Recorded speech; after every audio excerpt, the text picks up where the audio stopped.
From CBS 2, this is Hour 18. It's 6 o'clock, Hour 18. Tornado sirens shatter a quiet night in the burbs. My wife woke me up and said, we gotta go to the basement. By daylight, we're getting a look at the incredible damage and hearing from those who lived to tell about it. Survival skills tested. We heard him banging on the door, so we got him. How a Boy Scout saved his younger brother after a tornado ripped the roof off their home. Plus, how does the National Weather Service determine a tornado? We're on the ground with survey teams.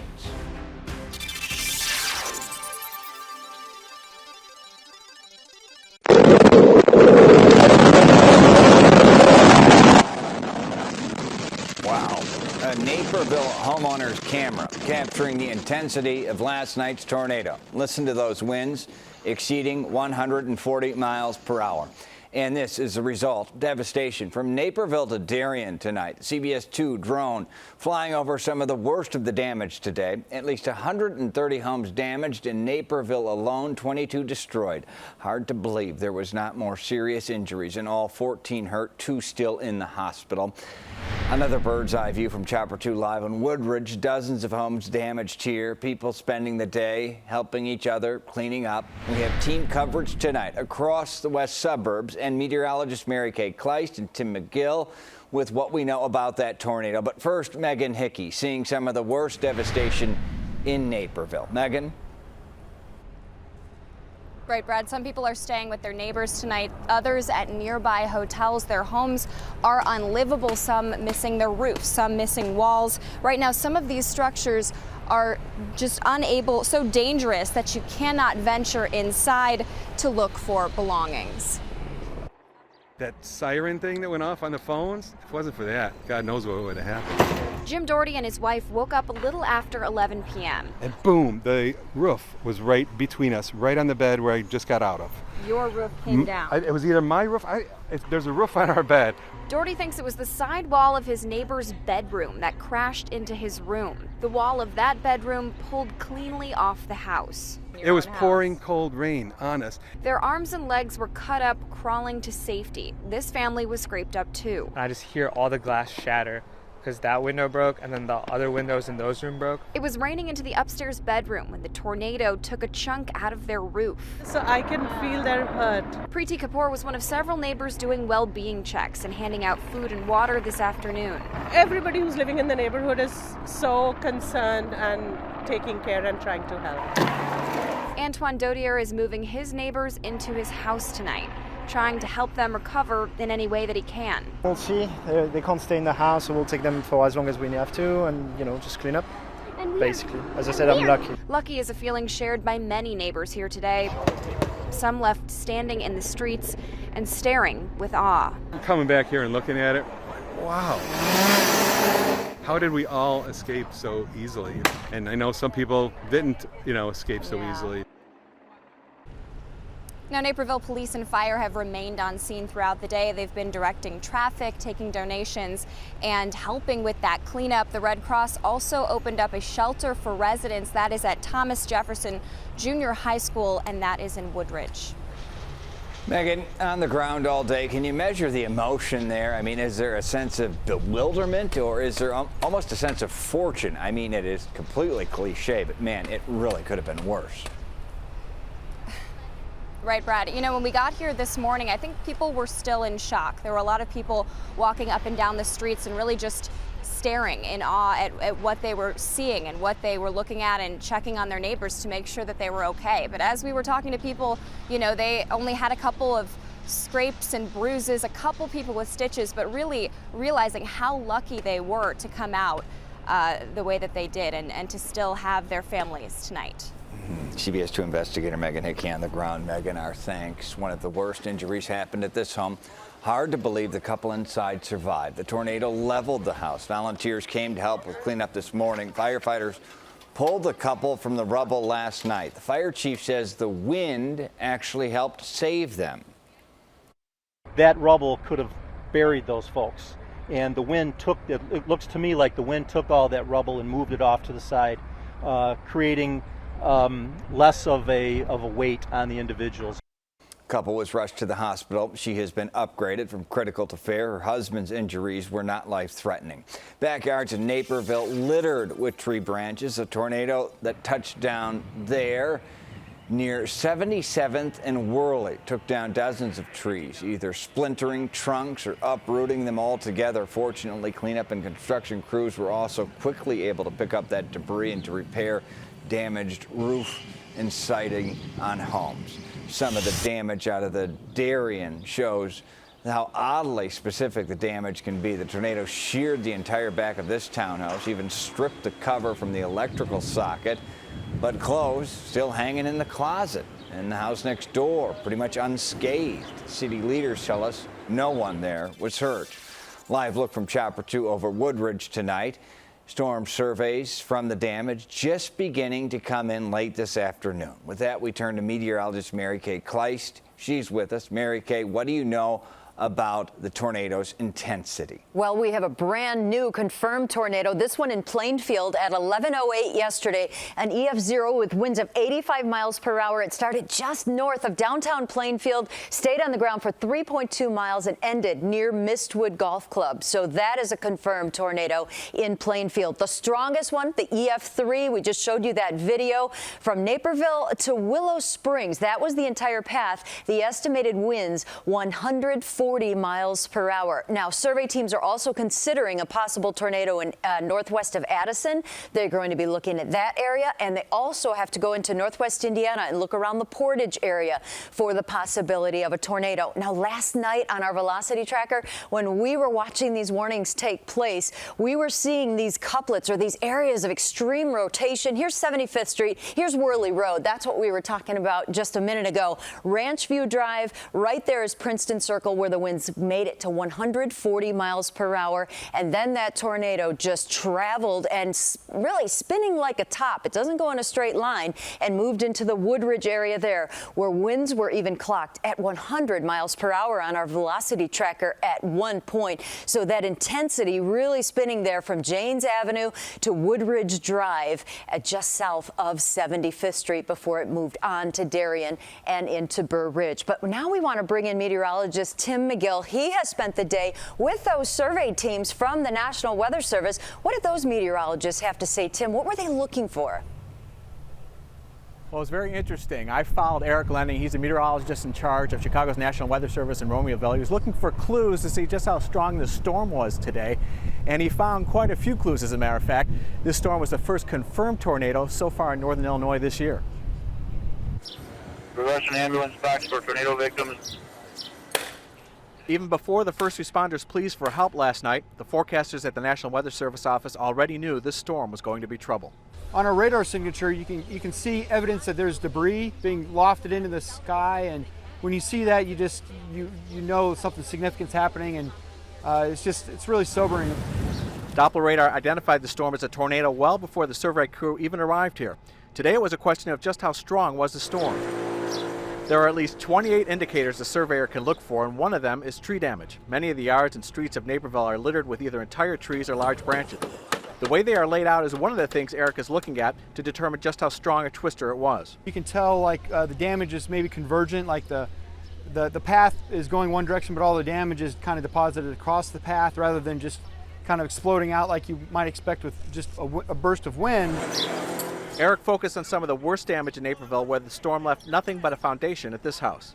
This type of damage can quickly raise the rating of a tornado to a more destructive level.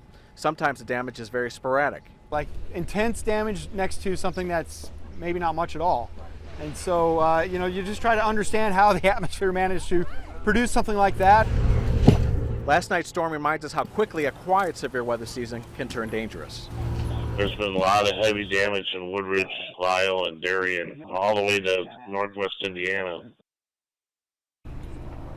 This was the first significant tornado, in other words, a tornado with an EF2 rating or higher, since 2015. That's when an EF3 tornado touched down in Coal City. It's also the most significant tornado to hit DuPage County in 45 years. Brett?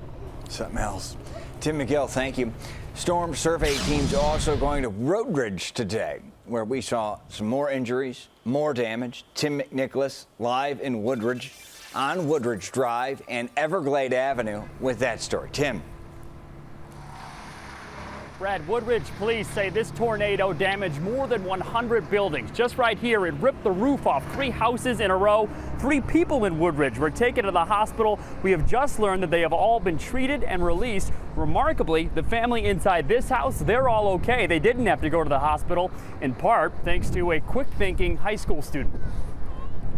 I feel as good as you can be, you know. Everybody's all right. House can be, replaced. People can't be replaced. Nathan Casey is a 16-year-old Boy Scout who heard a crash upstairs last night. He went up and saw the sky where a wall was supposed to be. Well, that's not supposed to be there.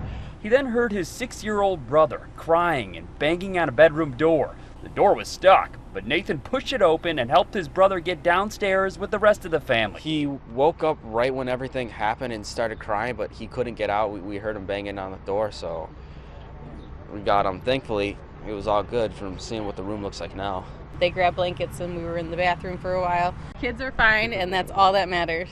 Like others in the neighborhood, Bridget Casey says she struggled to hear the storm because her ears kept popping. It was like my ears were just like, I don't know, they were like filling up with air. Like the atmospheric pressure was changing so quickly. I was thinking about the Wizard of Oz. I was getting ready to say, Annie M, Annie M. Didn't take long for the neighborhood to jump into action and start picking up the pieces. The tornado was 3 blocks wide and traveled 3 miles from west to east. More than 100 people had to be rescued from their homes. The fire department told us to not even come outside because there were so many down power lines. The Caseys are now leaning on each other. They plan to stay with relatives tonight. How can you not smile or be happy when you've got your family, when a wall can just be replaced? Still plenty of down power lines and down trees in this area, but cleanup crews, they're hard at work. We've seen their progress throughout the day. This area is also still without power, so people are trying to find ways to keep cool here on a summer evening. They're grateful that the temperatures dropped a bit today, but still could be a challenge, Brad. Yeah, thematically, Tim, we're hearing about really everyone helping everyone out. Is that what you're seeing there on the ground, neighbor helping neighbor? Yeah, absolutely. People dropping off cases of water. I've overheard a few people say, hey, I'm going to the store. Do you need anything? Is there anything I could do to help you at all? So there's definitely a sense of a very tight-knit community here right now. Okay. Our Tim McNicholas, thank you. Still ahead this hour 18.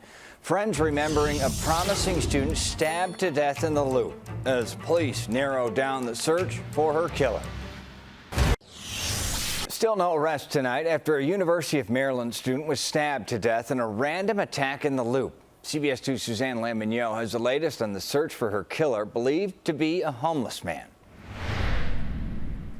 Police tell us they're looking at video from cameras in this area with the hope of tracing the path the man took when he ran from the scene heading south on Wacker Drive. Friends have fond memories of Anat Kimchi. She was just a beautiful soul and physically gorgeous, had her whole life ahead of her. The University of Maryland student was visiting Chicago. On Saturday afternoon, she was walking in this remote area on South Wacker Drive near Van Buren.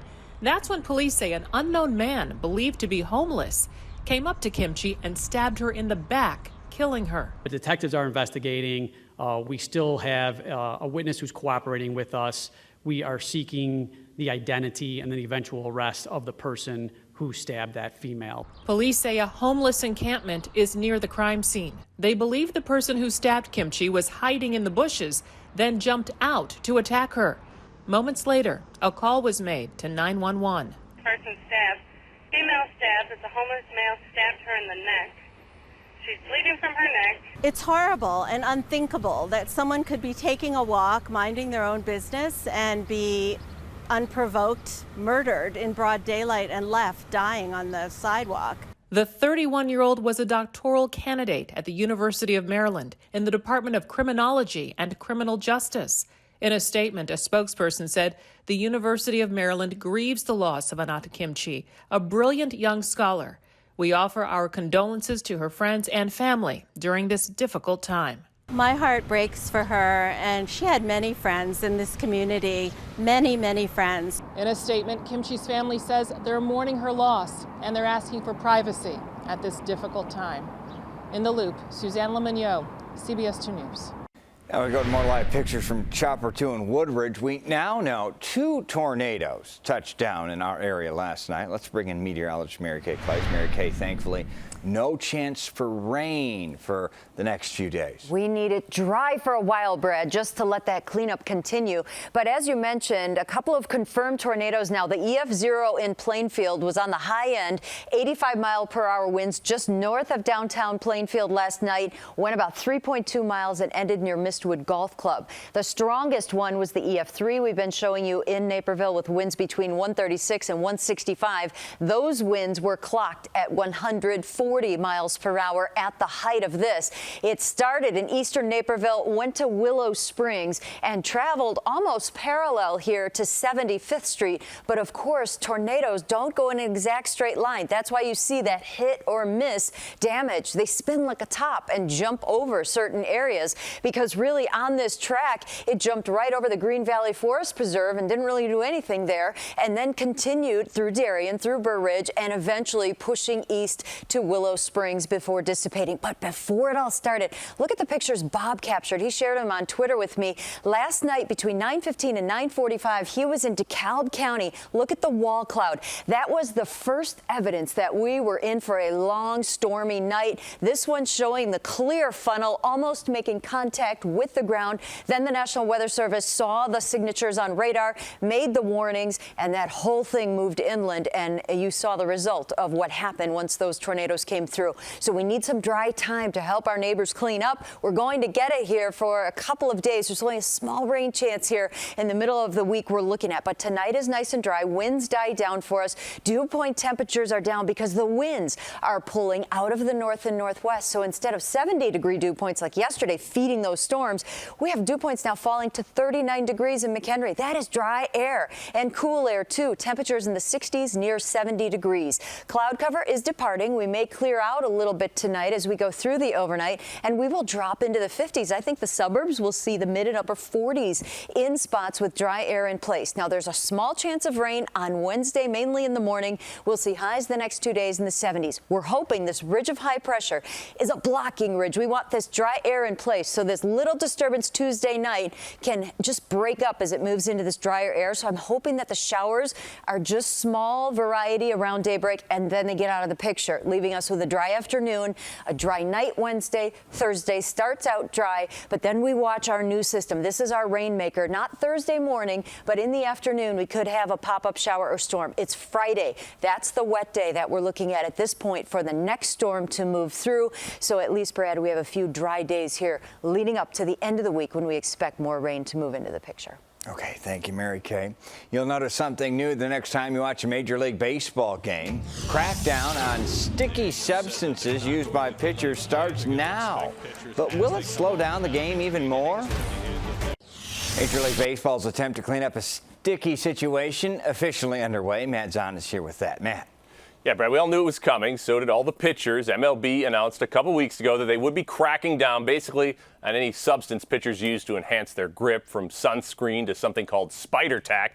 This seemingly in response to high spin rates, leading to record strikeout numbers. Well, this is the first day of enforcement, and the Mets' Jacob deGrom, the best pitcher in baseball, was the first to have to endure the in-game inspection that looks a lot like going through TSA at the airport. He had his glove checked, his hat as well, and he was even asked to undo his belt buckle. deGrom passed and seemed to be unaffected. He threw 5 scoreless innings, lowering his league-leading ERA to .5. Now, if a pitcher is caught with any substance other than the rosin bag on the mound, they face ejection and a 10-game suspension. Pitchers will be inspected after innings or when they come out, not while they're on the mound unless they do something deemed suspicious.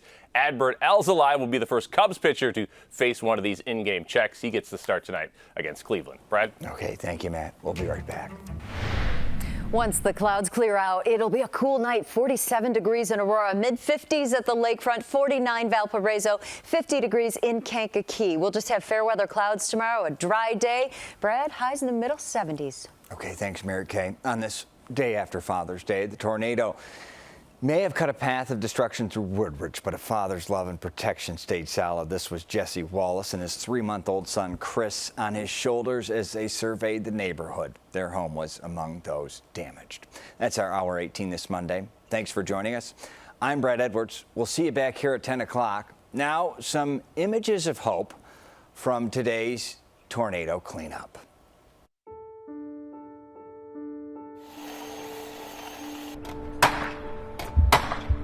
We're just gonna try to help each other out and get all this stuff off the houses. Everybody's all right. House can be, replaced. The kids are fine, so that's the only thing that matters. At times like this, it's very natural for everybody to kind of, it's what anybody would do for anyone.